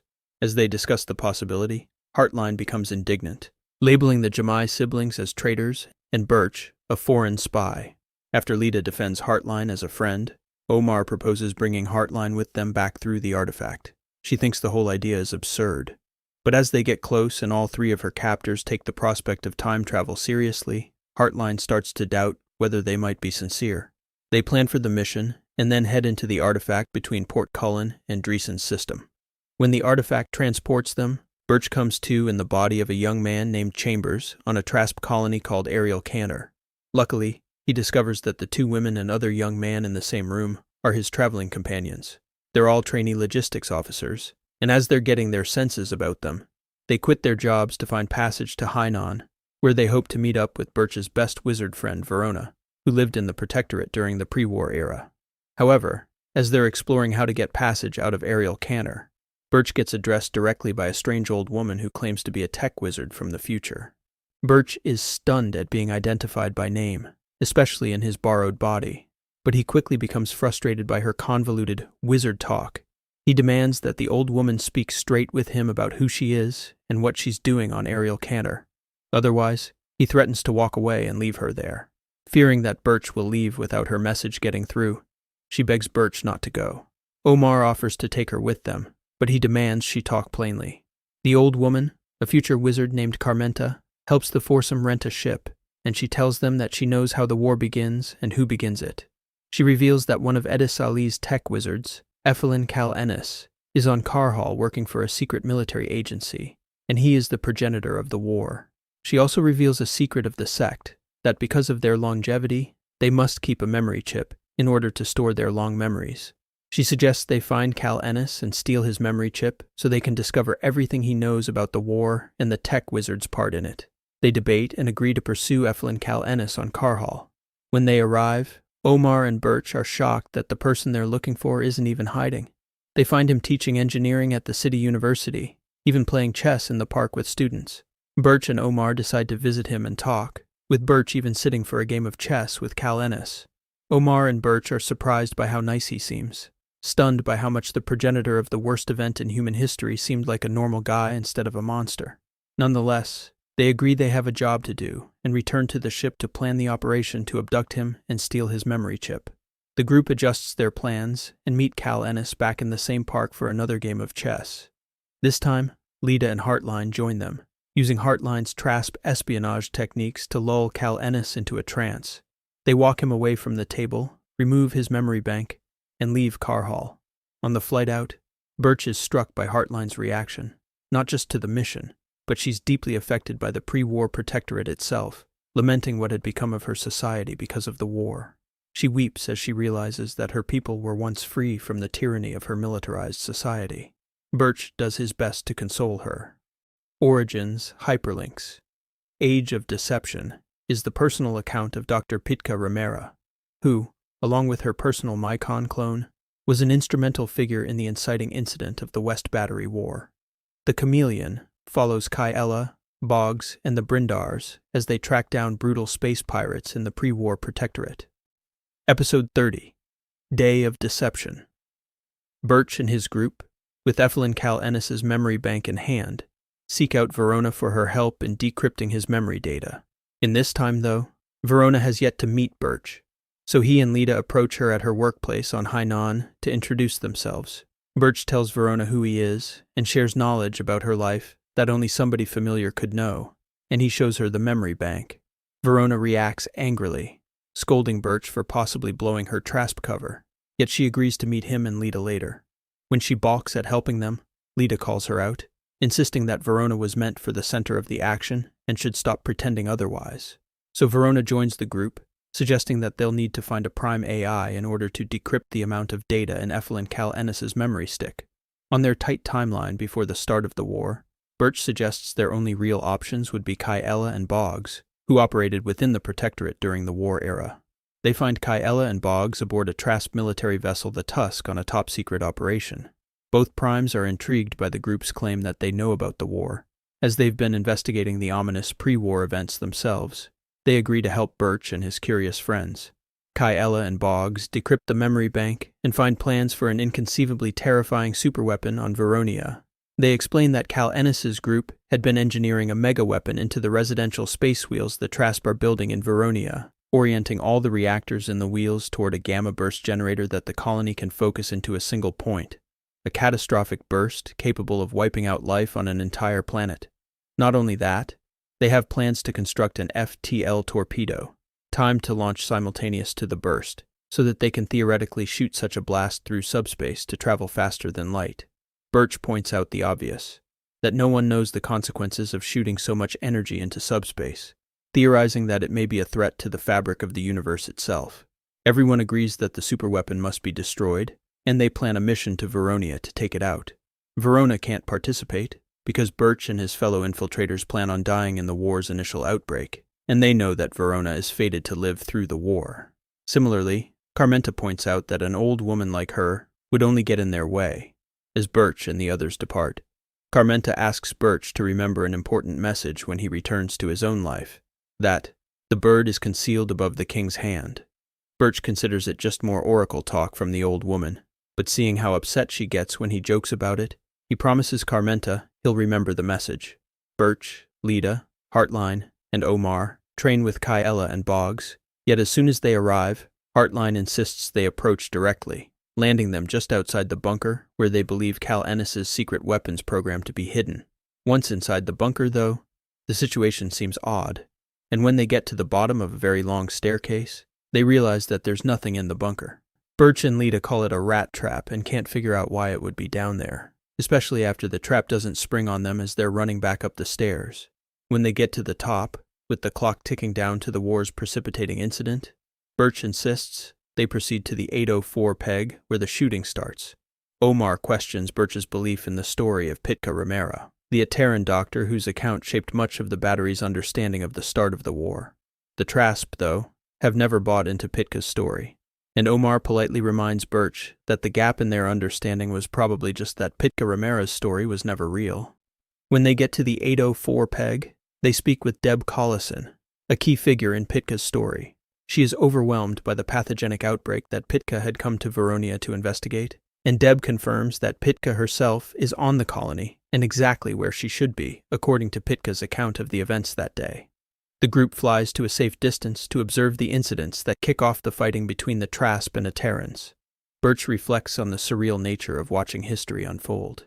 After the 804 peg explodes, Birch sees Pitka rushing to escape the conflagration, with strike bots hunting her down, bots he recognizes from his trip to the murder mill. He follows Pitka into her shuttle after it makes a hard landing, and he jumps inside to talk to her. Birch interrogates Pitka, asking her questions about a few points that never made sense to him in her account. He learns that Mycon descended all the way from Linden Column, a lineage that precedes humanity's arrival on Charris. He also learns that an unknown prime to him, Artemis, is actually Mycon's sister, according to Pitka. Then, Pitka's Mycon clone returns to the ship as Birch ducks out the side, catching a brief glimpse of that infamous Mycon as he flees. The group is confounded, finding that the events unfolded exactly as they'd expected, yet still don't make sense. Ella and Boggs inform Birch that they witnessed Pitka's Mycon jumping between bots and ships and other processing platforms in a curious and unnatural way. Birch, though, becomes fixated on the bunker again, identifying it as the piece that didn't fit with their puzzle. He orders Lida to hide their vessel in the smoke plume from the nearest burning tower, as all the pegs on the planet are now ablaze. And as they are hiding, a single ship approaches the planet. Birch predicts that the occupants of that vessel are the real rats that the bunker trap was intended to ensnare. And, just as predicted, they land at the bunker and begin to descend, just as Birch and his team had done. Knowing that their time is short, Birch proposes trapping the infiltrators inside the bunker, surprising them, and hopefully leaving somebody alive to interrogate before the nukes go off. They instruct Ella and Boggs to drop them off and provide cover, and then they ambush the commandos as they exit the bunker. In the fight, Birch and Lida discover that the commandos themselves are Iophan roughnecks, mercenaries for hire, tough fighters, which surprises the hardened combat veterans in Birch's group. And further, the leaders prove to be a segment of Edis Ali's tech wizards. Finally, moments before the nukes go off, Birch discovers that he knows one of the wizards from the future. His name is Bashiomo, a good man, And though he can't piece the whole puzzle together just yet, Birch realizes that the entire story about the superweapon was a trick by Eflin Cal Ennis and his faction to get the other wizards to attack Veronia, touching off the horrific West Battery War. Origins hyperlinks. Burning Rock follows 2 Trasp soldiers shortly after the incident at Veronia as the Protectorate prepares for a protracted conflict with the Ateran Guild. Episode 31. The Art of History. With Carolina gone, her brother Goss, Transom, and Charris I remain behind on Iophos to track the sect of tech wizards and search for the Iophan root causes for the war. Charris realizes that their 3 perspectives fall into the neat categories Goss describes in a family story of builder, observer, and block kicker. Charris decides to organize his story of their lives on Iophos through those lenses. Charris relates that Transom, in his early years, works diligently to overcome his rocky start after the football brawl. He first works in sanitation, then as a city concierge in Xenia, before finally landing a spot on the community watch. He also spends his free time tracking the wizards, especially Iophos. He teaches Charris surveillance and counter-espionage, and suggests that Irie use his spare life learning to become a great writer of history. He also requests that Irie tutor him in his historical understanding while they're there. The 2 track Iophos to an underground student meeting, eventually tailing Iophos to a clandestine encounter with his overseer, an unknown tech wizard they call Alpha. Colin Dreesen, meanwhile, uses his early years working his way up the government hierarchy. He eventually negotiates his way into the local arts office, taking special interest in how the government propagandizes the people into a stable and favorable society for Athos. He drags Irie out to see a statue from a contest of young artists. The genius of the young artist, Ionaria Kern, is immediately apparent to Charris, who learns from Goss that the girl likely never gained fame in their time because she was using her art to stir up unapproved narratives. Goss makes it a special project of his to manage this artist, so that she spreads the messages he approves. Charris spends his early years observing the difference between his society, the big sister, Athos, and the culture here on Iophos. He joins the student counterculture movement, and finds that Goss's young artist, Ionaria Kern, is a member of the group as well. He also uses the time to develop the robotic skills he inherited from his host Lorne Iosef. During his middle years, Transom continues to track Alpha and Iophos, but they aren't able to discover exactly what the wizards are doing on Iophos. Transom decides to confront Alpha and Iophos to ask. They end up in a vicious fight, where the wizards call in backup and beat the hell out of the trio. Goss reveals that he knows some secrets of the sect, but Alpha declines to make any concessions, and warns the 3 visitors that if they ever bother them again, he'll kill them. Transom lashes out violently, wounding Iophos even after they think he's subdued. They debate throwing Transom out the funerary chute then and there, but ultimately, they let all 3 go. During the encounter, Irie recognizes one of the wizards as a student infiltrator, Devieri Sue. Goss continues to cultivate the young artist during those years, stringing her along using minor projects to force her to moderate her extreme political tendencies. He also continues to move up the chain in the arts office, learning as much as he can about Iophan culture. Charris continues to investigate the student group, finding it grating to watch many of his own frustrations with society and Dreesen's system reflected in these young, naive students. Similarly, he even seems to be developing more patience for Goss's viewpoints. In his final days on Iophos, Transom helps Charris develop a tracking program so the group can follow all of the student activists as they graduate into Iophan government and corporate positions. They continue to follow the group, finding especially in Xenia that the group is heavily leveraging the death of Mary and Ira to build resentment among the Iophan people for their position as the forgotten sibling in their own system. Charris tracks the wizard they'd seen in the fight, Devieri Sue, which helps the trio to follow the progression of the counterculture movement. Then, suddenly, some of the wizards they're tracking disappear, followed shortly thereafter by Transom himself. As Goss and Charris are dining one evening a few weeks later, Alpha appears, making it known to Goss that he'd killed Transom in retaliation. During those final years on Iophos for Charris, he often meets with Goss to observe the Dreesen brothers' attempts to moderate Iophan culture through their art. Goss explains to Charris that a similar counterculture has been building on Athos in their time, to the extent that graffiti critical of Athos has begun to pop up all over the ring, an unthinkable development in such a well-ordered society. Goss finally decides to put Ionaria Kern's talents to work for him to spread a positive community message. Charris marvels that not only has Goss strategically manipulated this artistic genius to produce works that he desires, but he has also used future commissions as a carrot to keep her from creating any negative works, keeping countercultural art from ever coming into being.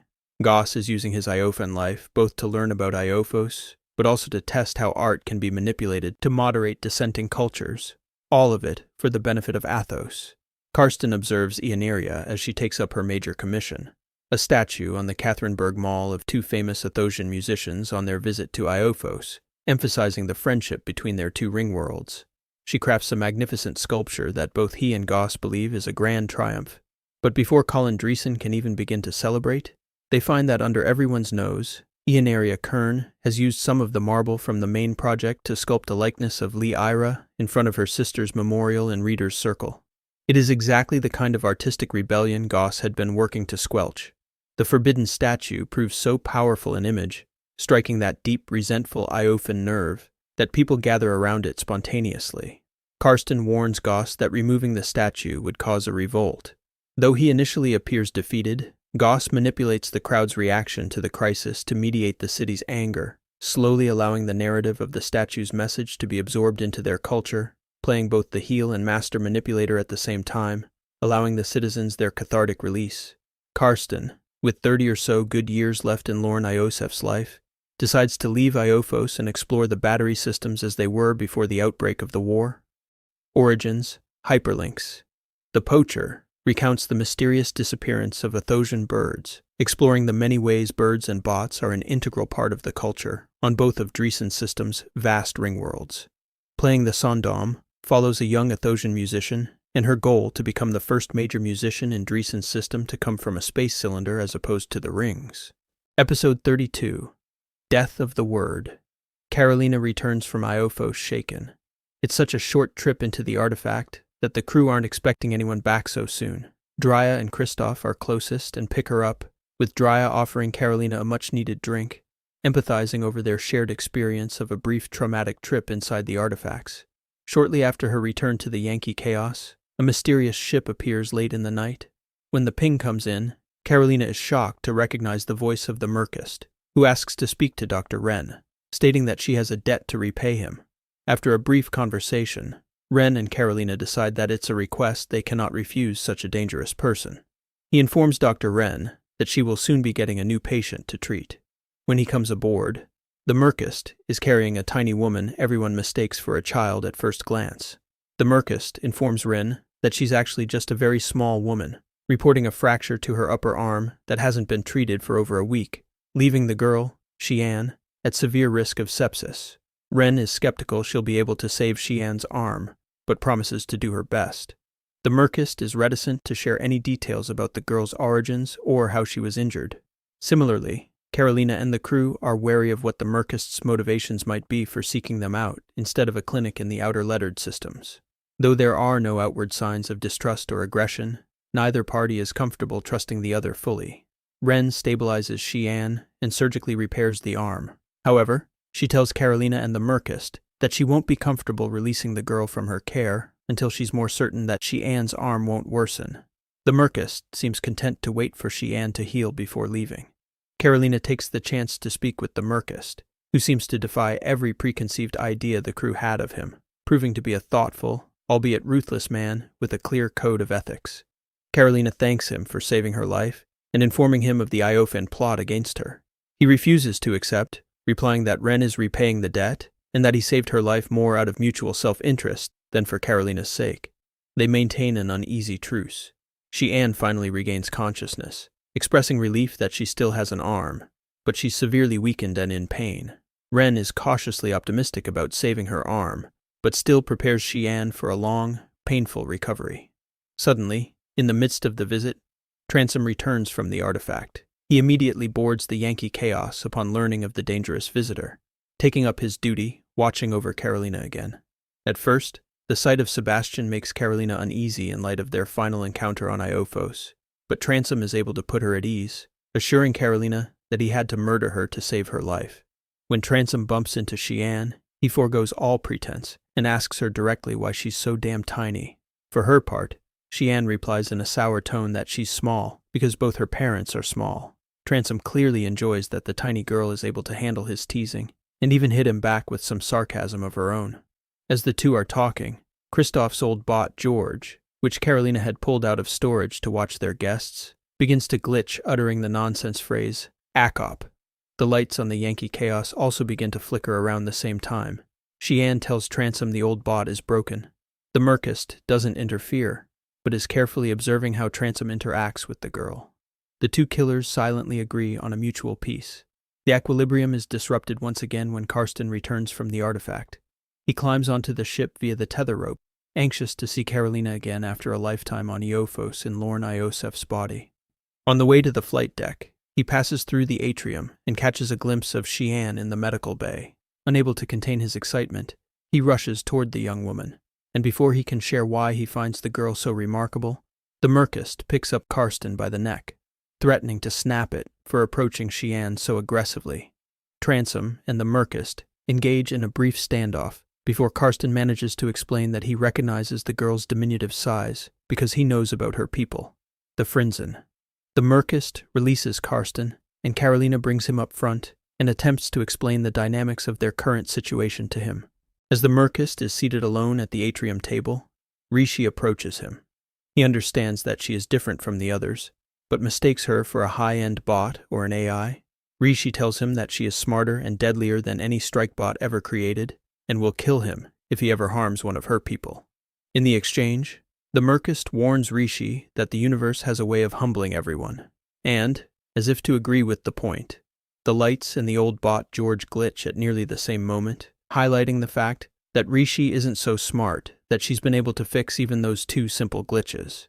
Karsten can't contain his excitement when they're all in the atrium together again. As Carolina tries to get everyone to calm down, Irie can't help but share what he knows about Xian's people, revealing that he'd studied the stories about them on his previous field site on Damon Mines, where her people had suddenly appeared and then vanished again hundreds of years prior. The conversation sours again, though, when he asks Xian what had happened to her people, a secret she and the Merkist have been carefully guarding. Ren only realizes then that this was why the Merkist refused to answer questions about the girl. He's been protecting Xian and her people from discovery from the outside worlds.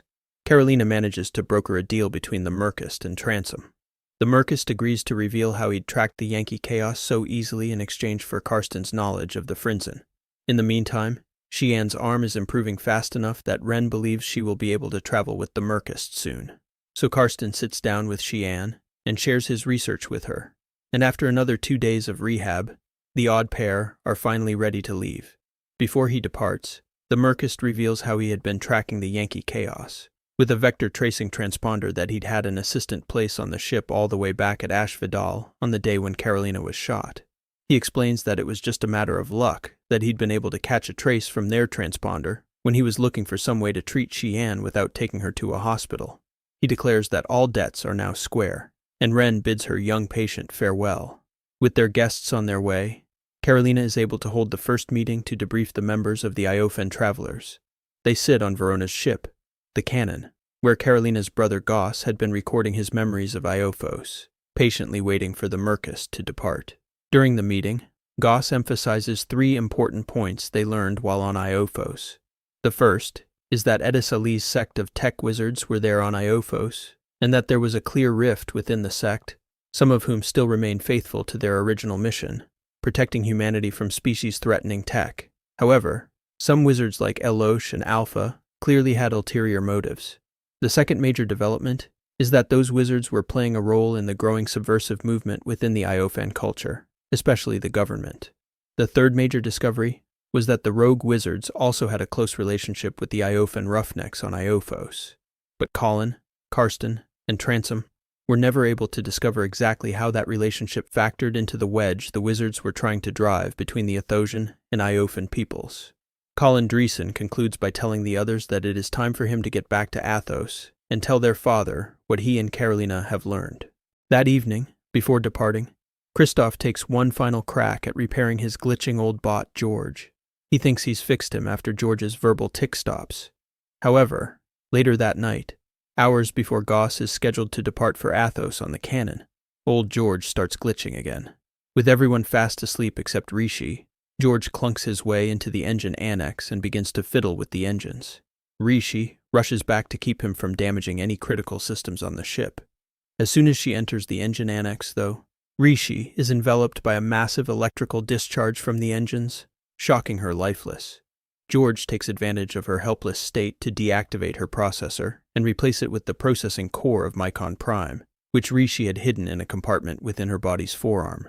This revives Mycon Prime, whose mind is active for the first time in months, finding a familiar collaborator in George's body, one of his clones, Pitka Ramera's Mycon. He has a plan for their escape and advises Prime to take Rishi's shape.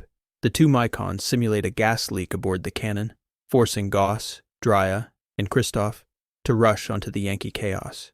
As they come aboard, they see Rishi, who informs them that she will take old George over to the other ship to assess the malfunction in the atmospherics. Shortly after Rishi and George float over, though, the crew of the Yankee Chaos watch as Cannon flies away, jumping out of the system with no explanation. Carolina and the crew are left with no way to pursue, both because they find the Yankee Chaos's engines completely compromised following the electrical overload, and because Soch, who never made contact with the others on Iophos, is still inside the artifact and can't be abandoned. It quickly becomes clear to Carolina and the crew that they are in a precarious position. They have limited provisions, more passengers than the ship is used to, and a broken engine very far from the nearest inhabited system. Goss proves to be a calming influence, helping to ensure everyone has something important to occupy their time as they await Soch's return. The two Mycons, meanwhile, discuss their next move. The Pitka clone suggests that Prime destroy Rishi's processing core so that she can never deactivate him again. Prime reminds his clone that Rishi did not destroy him when she had the chance. Prime also reveals Rishi's origin to him, that she was turned into a bipal by another Mycon clone. Thus, killing Rishi would negate the final wish of one of their brethren, something Mycon Prime is not willing to sanction. Instead, he decides that they should pursue the banking keys that Carolina stole from the shuttered banks on Lime Harbor, liberating the capital the war profiteers have been hiding in their secret accounts. As the shock of Rishi's sudden betrayal settles aboard the Yankee Chaos, the crew do their best to tend to their business, some attempting to figure out what happened, others attempting to bring the engines back online. During a quiet moment, Fieldstone approaches Carolina aboard the flight deck. Rishi's departure has forced him to consider that there might not be a perfect time for him to share his story about what happened to him in his life as a bipal. Just as he tells Carolina that he is ready to share his story, they hear a voice cry out from the artifact. It's Soch, returning from his time on Iophos, and he declares that his life there had been impossibly bright in a way he never knew life could be. Carolina turns to Fieldstone and tells him to hold that thought. Origins, hyperlinks.